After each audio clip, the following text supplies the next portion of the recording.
kamu malas. Dasar suami nggak berguna.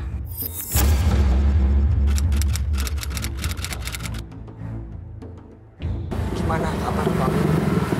Yuk Mbak, biar aja. Ya gitu deh Mas.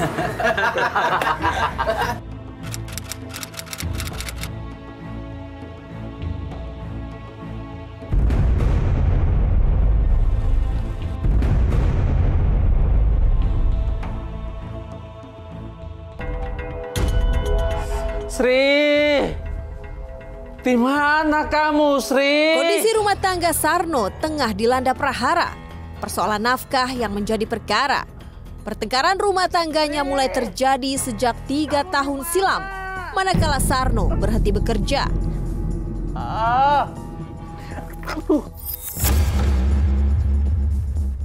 Kala itu Sarno jatuh sakit sehingga tak lagi mampu berjualan mie ayam keliling seperti dahulu.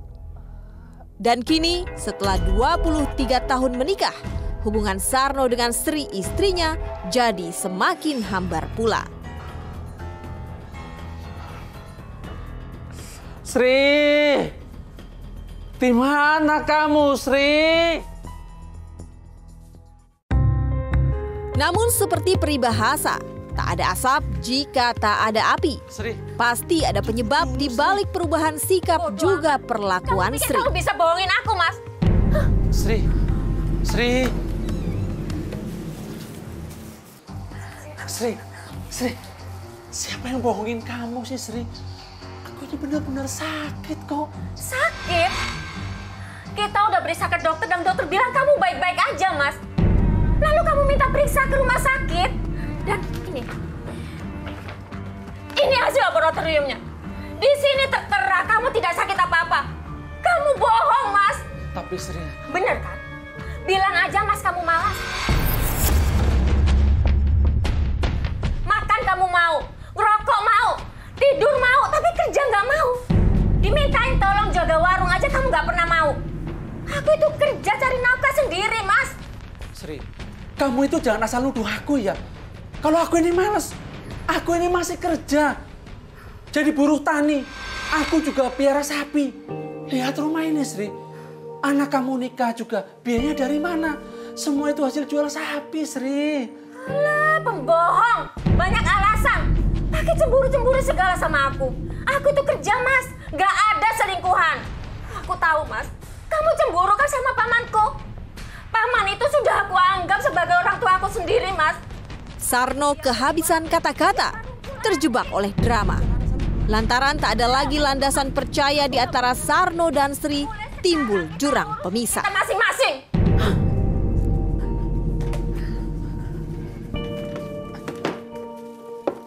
Sri. Sri. Acap kali Sri berusaha menahan diri, namun ulah Sarno semakin menjadi-jadi. Sarno mulai mengintimidasi, mengancam akan membuat perhitungan dengan Sri.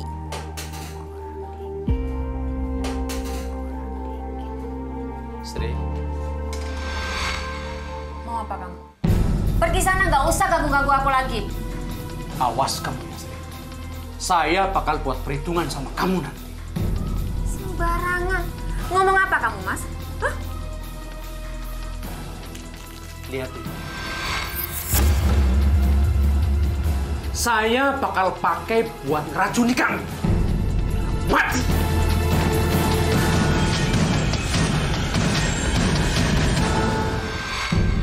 Situasi semakin runyam ketika Sri mulai merasa terancam. Sri ialah wanita mandiri yang bekerja keras juga tekun. Ia mengelola sebuah warung kopi sederhana selama lebih dari 15 tahun. Semenjak Sarno tidak lagi rutin memberi nafkah, Sri mengambil alih tanggung jawab sebagai tulang punggung keluarga. Mbak Sri.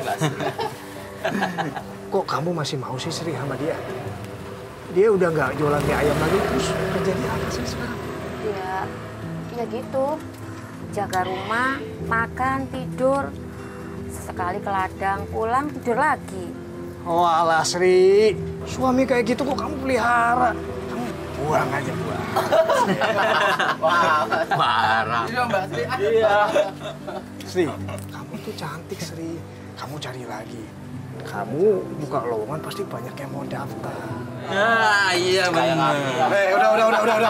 Udah, nih kan. Kalian itu nggak usah ikut campur urusan rumah tangganya Mbak Sri. Iya. Terima kasih ya Pak Kepala Dusun. Loh, Mbak Sri, kok wajahnya jadi ngono gitu tuh, Mbak? Kalau nanti Bapak dengar saya mati mendadak, tolong Bapak ingat dari sekarang ya, kalau saya itu matinya dibunuh. Dan yang bunuh saya itu Sarno, suami saya sendiri. Mbak Sri, ada apa tuh, Mbak? Iya Mbak Sri, ceritain dong ke kita. Sebenarnya saya itu nggak mau buka aib saya sendiri, tapi saya itu takut karena suami saya selalu mengancam saya akan bunuh saya. Wah, kalau itu mah kamu laporin aja ke polisi, Sri. Iya, tapi atas dasar apa? Keterangan Mbak Sri aja.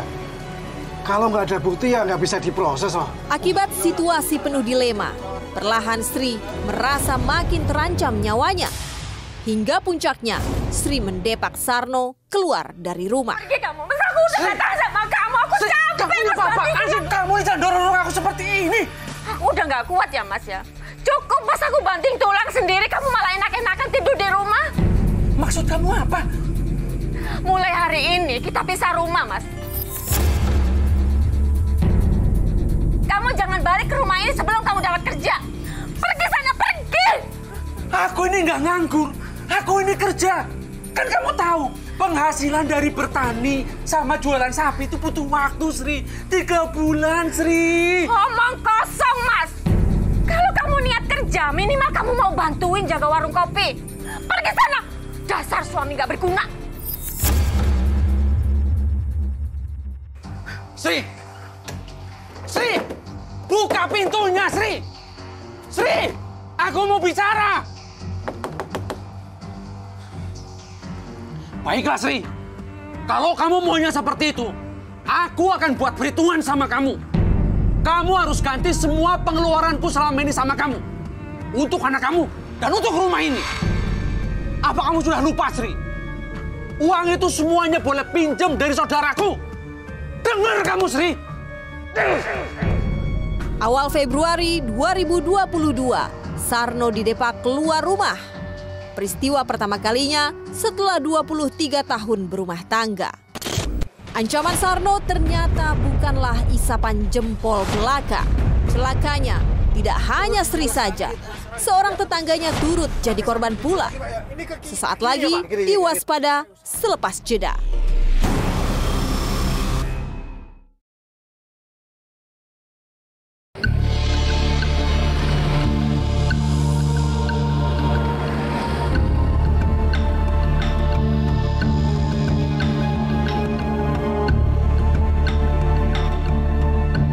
Setelah diusir dari rumah, jalan pikiran Sarno terasa kosong tanpa arah. Ia hanya berkeliling mencari tempat untuk bermalam sambil menahan suara perutnya yang lapar terus menggeram.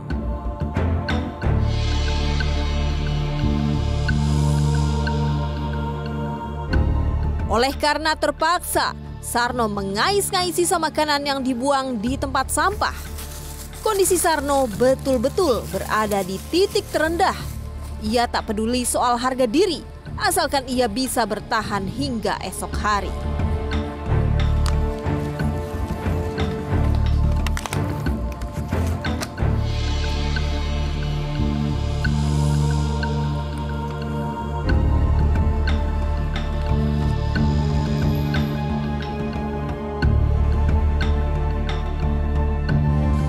Bila sudah merasa lelah, Sarno menumpang tidur di pos-pos jaga, di mana saja asal ada atap di atas kepala. Namun, tidur tidaklah mudah bila mana sakit hati juga dendam mencengkram hati dan pikirannya. Akhirnya Sarno berketetapan hati untuk membalas segala perbuatan Sri. Seenaknya aja kamu ucapkan aku seperti ini. Tunggu pembalasanku, Sri.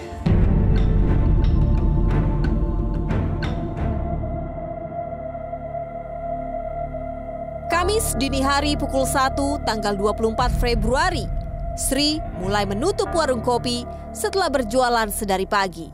Hari yang cukup melelahkan bagi Sri.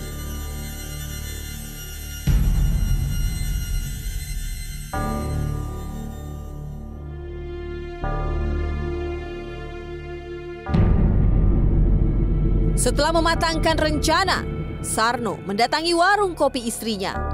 Saat ia mulai beraksi, Sarno sangat berhati-hati.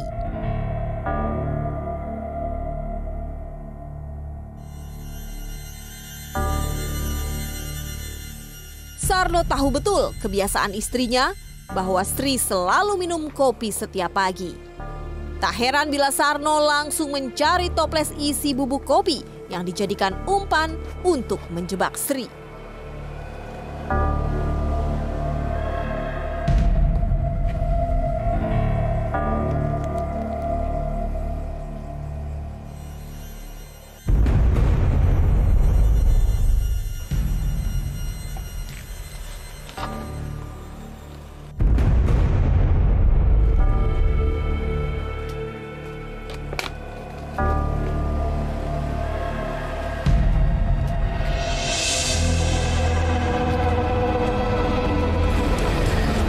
Rasakan pembalasanku, Sri. Semua ini gara-gara ulahmu sama aku. Aksi Sarno berjalan nyaris sempurna sampai secara tidak sengaja Sarno berpapasan jalan dengan seorang tetangganya. Sarno, mau kemana kamu? Wah, bukannya dia udah pisah rumah? Dasar orang aneh.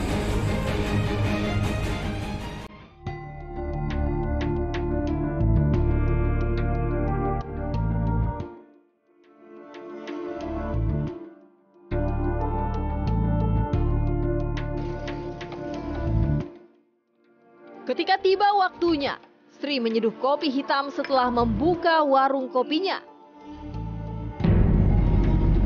Kopi dulu.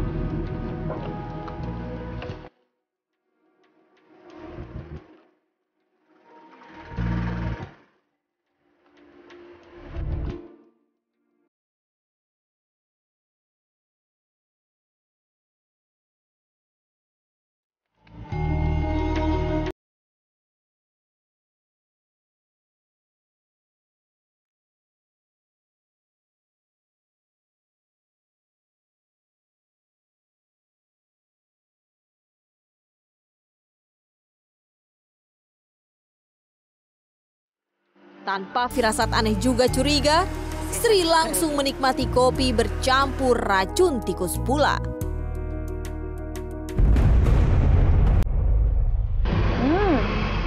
Pas.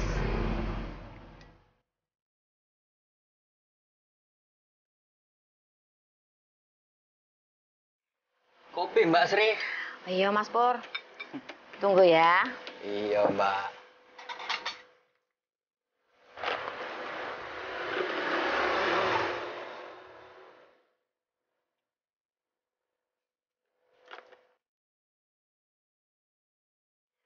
Monggo, Mas.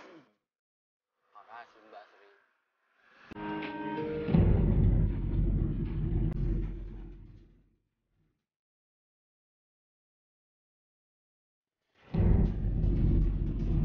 Loh. Mbak Sri? Mbak Sri kenapa? Gak tahu nih, Mas Pur, kok aduh tahu-tahu keliengan. Sirahku keliengan terus aduh perutku sakit. Ya sudah, Mbak Sri pulang saja. Nanti setelah habis kopi ini, uangnya saya taruh di atas meja. Nah, kalau warungnya, biar saya aja yang nutup nanti. Matur suwun ya, Mas Pur ya. Iya, Mbak Sri. Ya, Mbak Sri. Waduh.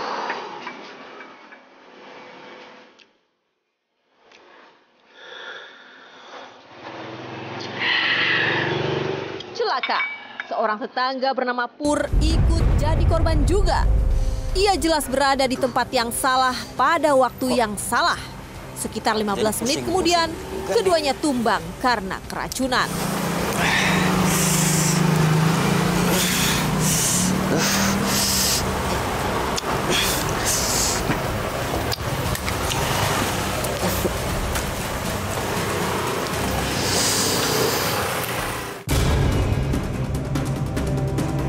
Lantas kedua korban langsung dilarikan untuk mendapatkan pertolongan. Warga membawa mereka ke puskesmas Dawar Blandong kemudian.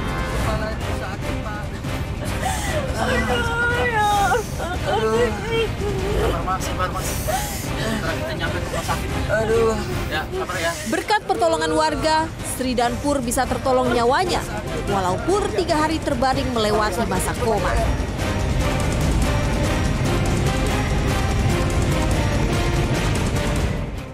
Awalnya diduga kasus keracunan makanan saja, tetapi penyidik Polres Mojokerto lebih jeli menelisik peristiwa. Lewat hasil pembuktian secara ilmiah, penyidik memastikan ada upaya pembunuhan di balik peristiwa. Waspada, segera kembali setelah jeda iklan berikut ini.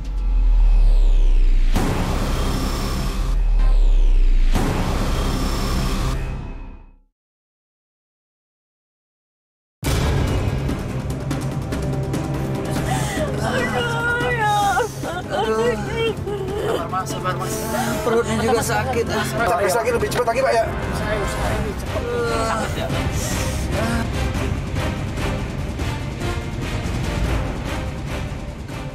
Setelah mendapat laporan dari warga, Satreskrim Polres Mojokerto langsung bergerak cepat menelusuri tempat kejadian perkara. Tidak butuh waktu lama, polisi bisa memastikan bahwa kejadian bukanlah peristiwa biasa. Dari rangkaian keterangan saksi, kemudian alat bukti petunjuk, alat bukti keterangan saksi, alat bukti petunjuk, dikuatkan lagi dengan hasil TPTKP, alat bukti petunjuk yang kita bisa dapatkan di situ, barang buktinya adalah kopi yang belum diseduh, jadi ada toples kopi, yang di situ ada serbuk kopi. Nah, serbuk kopi yang ada di situ itu kita labkan mengandung zat selain kafein, selain kopi. Ada zat beracun di situ.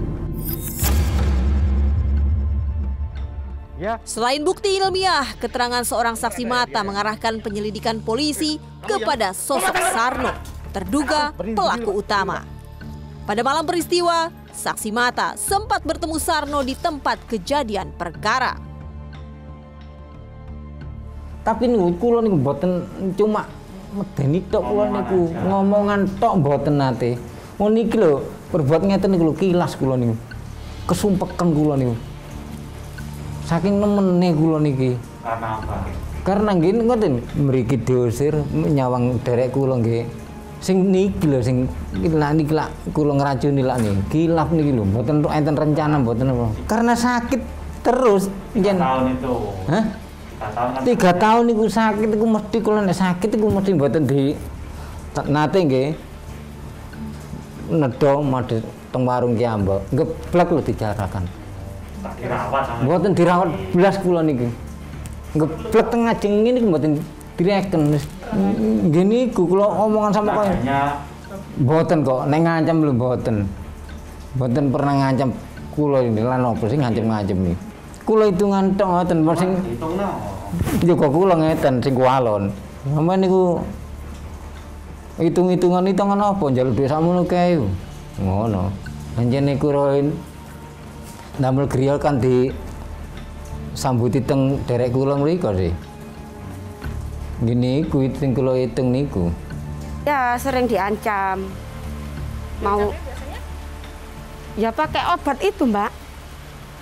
Iki lho obat, meneh tak gawe ngobati sampean cek mate. Ngoten sanjange niku. Dia menunjukkan obat itu tuh. Ya, enggak mau saya memaafkan. Terus terang jujur saya enggak mau, saya sakit hati. Sampai kapanpun Ibu enggak mau. Enggak mau, saya juga enggak mau kembali. Hingga akhirnya Sarno memetik buah perbuatannya oleh karena gagalnya sebuah rencana. Penyidik menjeratnya dengan pasal pembunuhan berencana ditambah pasal percobaan tindak pidana.